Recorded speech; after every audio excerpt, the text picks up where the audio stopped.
What a compelling episode of The Resident that was. Round of applause. That was awesome. Now it's time for our In Conversation with Matt Czuchry. Please join me in welcoming to the stage our moderator, Brittany Kaplan from Entertainment Weekly. Awesome.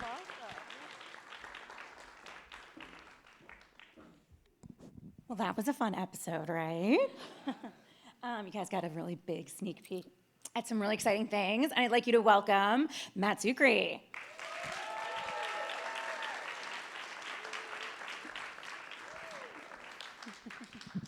Join us. Thank you. Of course. Thanks for being here. My pleasure. Thank you. So, that was some fun fan fulfillment right there. And auto quotes. That's really the new romantic thing, apparently. Wait, I'm sorry. Oh, auto quotes. Yes, yes, auto quotes. You did a good job turning that around. Thank you. Thank you. Yeah, that was fun to watch with everybody. You know, I usually watch it in my apartment by myself with no one around, and I've done that for 21 years. So this is probably about the third time I've ever done something like that, and that had a little bit of everything. You know, I was able to give some words before, and then everybody saw me with my shirt off, which was awkward. And then they saw me propose, so it was great. It was great. That's why I watch it in my apartment by myself. There you go. But no, that scene looked great, and it was very cold that night. So what? One of the Freezing, 15 degrees. Was it really? Yeah. No, it was Emily and I. You know, we talked about this. It was freezing, literally 15 degrees. But this amazing thing that we had talked about before as actors is that when you're so focused and so committed on what the material is and where your characters are coming from and what you're trying to deliver for the audience, we would be shaking, and then literally just take a deep breath right before they would say action, and then it would all go away. And it was incredible. It would happen every single time, and that is, I think we've both been doing it for a long time. That focus and that commitment. It's amazing what your body and your mind can do when you're so present in that moment. And that was a fun thing for that piece of that scene for Emily and I. That's a little behind the scenes kind of story behind that. So one thing I love about this couple in particular is that even though they had a little bit of a rocky start, it's really about having a solid relationship and them taking on the world together, which you don't see as much on TV because there's a lot of, kind of interrelationship drama, and I think that's an easy way to just write drama into a show. But the reality is, of course, everybody has relationship drama, but for the most part, you work hard at your own relationship, and you work hard on doing life together, and I think that's such a wonderful thing there. And I don't know, I'm sure that is probably a conscious decision by the writers, but I'm curious your take on that. It's absolutely a conscious decision for everyone to do that in terms of trying to create, and all throughout the show, something that's real and authentic and believable and a little bit different at the same time. So across all those storylines, it's something that collectively we talk about. So I want to take a step back and talk about Matt. We're in a room filled with many, many students here, so let's go back to when you were a student. I think, let's play a little true or false first. So true or false? False. Sorry, go ahead. True or false, like many of us, you struggled picking a major and you studied history and political science? Yes, I actually didn't struggle choosing those two majors, but obviously I'm not doing that anymore. So I love both of those majors, and that is what I majored in college. Okay, true or false, you had a little bit of trouble with LSATs? That's definitely true. I was terrible at the LSATs. It's a law school admission test. I was thinking about being a lawyer, and so that obstacle at the time, I had to find a way to turn it into an opportunity, which ultimately became to the profession I'm doing now. So true or false, after having that hard time? Do we have to drink after this or something? I thought about that, but I thought it might be a little early in the morning. Right. And also, do we have to provide for everybody then? It's I don't know. That might be frowned upon. Okay. I don't know. We should do that next time. I'm afraid of what these next questions are going to be. This one you might be scared of. But true or okay. false, after that, you needed some money for acting classes, so you joined a little pageant. Wait. I don't know if it's called a pageant, but there was something. So Matt went to, is it the College of Charleston? Yes. Okay, and at the College of Charleston, there's something called Mr. Charleston? Yes. Okay. Yeah. Okay.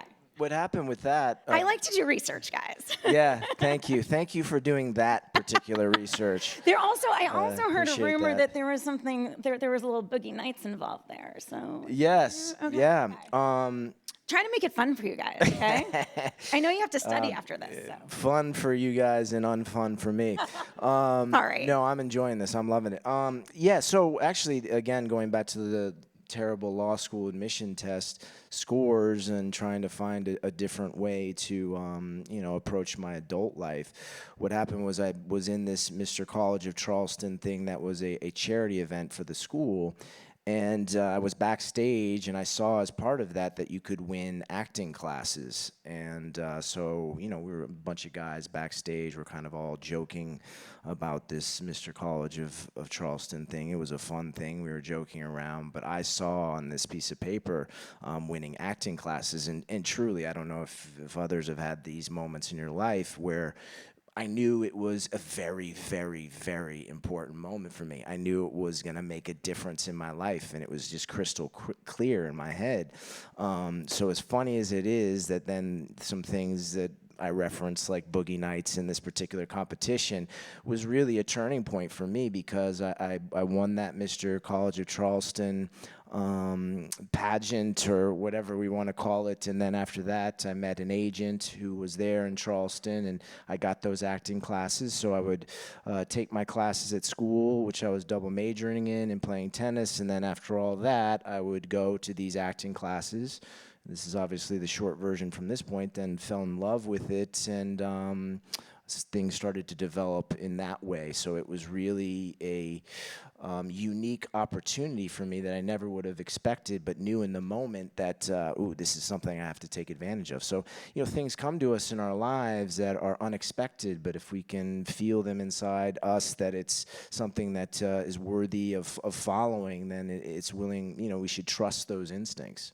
So you're doing all of that, and in fairly short order, you pack your car and you head across the country. And whereas a lot of people are doing kind of crazy bit parts and commercials, you end up on a set with Judd Apatow and Paul Feig on Freaks and Geeks. What is that? Because a lot of people, I think that one of your first roles was Gilmore Girls, which it was, but you did have a lot of other things there, and one was Freaks and Geeks, which, I would imagine was daunting. Tell us a little bit about what that was like, and their particular brand of comedy and the way they are on set is very particular. So tell us about that. Yeah, I think that going back to the Kobe Bryant actually mention, as a comparison with athletes, we see a final performance, we see a game, but we don't see behind the scenes in terms of working on their jump shots constantly, or their free throws, or in terms of working out and the hours that they put in behind that. So there's so many little steps throughout my career behind the scenes that people haven't seen that are ultimately get you to a place where you do an episode of television. And that was one of the pieces was Freaks and Geeks. And yeah, I was terrified the night before. I was actually, I only had a couple lines, and I think I was teenage boy number 1, 2, or 3. Not sure which one. And I was throwing water balloons at James Franco, and so that was fun. But the night before, I was in the bathtub, with extreme pain in my stomach. I was just anxiety and the stress of really one of my first times ever being on set. So the night before that was not very fun. But that is those behind the scene moments that we all struggle with, regardless of what your career is, that ultimately define your way forward. And that was a piece of the puzzle for me. And you went from there to, and I'm skipping, Matt has an illustrious career. You need to look at his IMDb. It's insane. So I am skipping large things here that you should look at. But you did go to Gilmore Girls, and like I said, I like to do a lot of research, and you should watch some of his interviews because you are wonderful about going into detail. And if you're studying acting, the things you talk about are just wonderful. Oh, thank you. You should. It is very important because you go into extreme detail. Well, you go into extreme detail with Mr. College of Charleston, and all of this. So credit to you as well. Thank you. Thank you.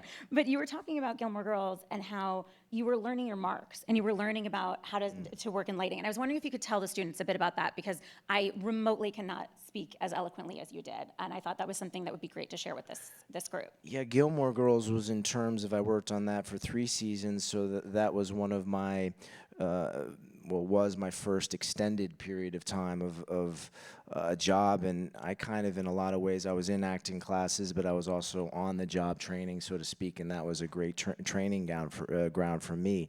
In terms of the specific question about marks, so you probably can't see this here, but there's a white mark at the center of the stage, and by the way, we did not hit that mark today for the award that I was given. So after 21 years, I'm still missing my mark. But on set, what a mark is that the lighting is in a particular way to light you properly when you hit that mark, and you don't want to be blocking the other actor.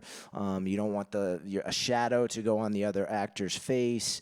You don't want them to not be on screen. You want to be on screen. And these are some of the technical, just one technical element that hopefully is seamless when you watch an episode of television. But as an actor, there is a technical proficiency that's required, just like comedy is different than drama. Both of them are very technical. So studying the craft and the technique of the craft and then making it all disappear, and that's the magic trick, is a big piece of the job. And for me, with Gilmore Girls, I needed a lot of help, and thankfully the crew was very generous to me in terms of teaching me, and I was open to learning, and so that was a big piece of my learning process there, was learning how to do very technical elements of the profession. I'm very curious. You and I are contemporaries, and we remember, and certainly you remember, the level of fame and the level of just insanity around Gilmore Girls when it first hit. But with streamers and the advent of all of that, and Friends having a second life, and all of these other shows, obviously there's the Gilmore Girls reboot. How is that different for you? Is the reaction from the younger generation of people discovering it very different for you? We had a reunion for Gilmore Girls, I think it was maybe 2015, and that was before we knew of any reboot whatsoever. And I would say probably 90% of the audience had seen Gilmore Girls for the first time on Netflix. So maybe even more, maybe 95% of the audience. And that's very rare in terms of being able to span several generations in terms of that kind of storytelling. So for me, that was what hit me in terms of the reboot was, wow, there are people from generations that have enjoyed the stories that we told on that show. And as an actor, I mentioned in the remarks, I said earlier that it's not about the fame or the money. It's about the work that you do, and whatever career I think that you choose, or whatever profession or in your life, I think there needs to be a certain purpose behind it. And for me, the purpose is affecting people in a way, whether it be entertainment or thinking, or those kind of moments when we saw Conrad propose to Nick and the audience was like, oh, just anything like that can make affect people's lives in a positive way is a purpose that goes beyond. And the work that's put into it goes beyond the certain accolades that you may see on the outside. So I think that's important for anybody in anybody's career in their life, is to find a purpose that's larger than those material things. Yeah. And what I find, sorry, I keep forgetting there's a microphone. You went from working with Paul and Judd to working with the Sherman Palladinos to then working with the Kings. I'm curious, when you talk about the work, is the writing the number one key thing for you? The writing is the blueprint, and that is what starts everything off. So that is certainly the beginning foundation of the stories that we tell. Yeah. I have one last thing for you, because unfortunately we're out of time. In this research, I am maybe not as big of a Dave Matthews fan as you are, but pretty close.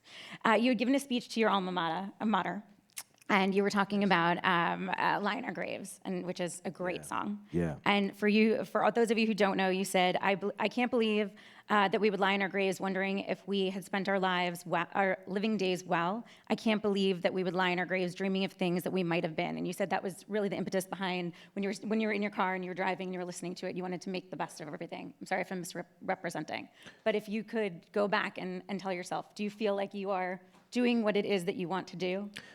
That song, "Lie in Our Graves," and that's the chorus of that. I was actually listening to that in college, maybe my sophomore year or so, when that album came out. And then when I was, just to pull everything together, had the terrible LSAT scores and all those pieces and trying to figure things out, that was a song that kept coming into my head about just, and tying, thankfully for being honored tonight for this maverick in terms of taking risks. That was a song that came to my head in terms of, we're all here for the time that we have. We don't know how long we're going to be here. So those risks that we take should be purposeful and ones with intention and one with goodness at the center of them. And I think as long as we do that and take those risks, then things will work out in the right way. Awesome.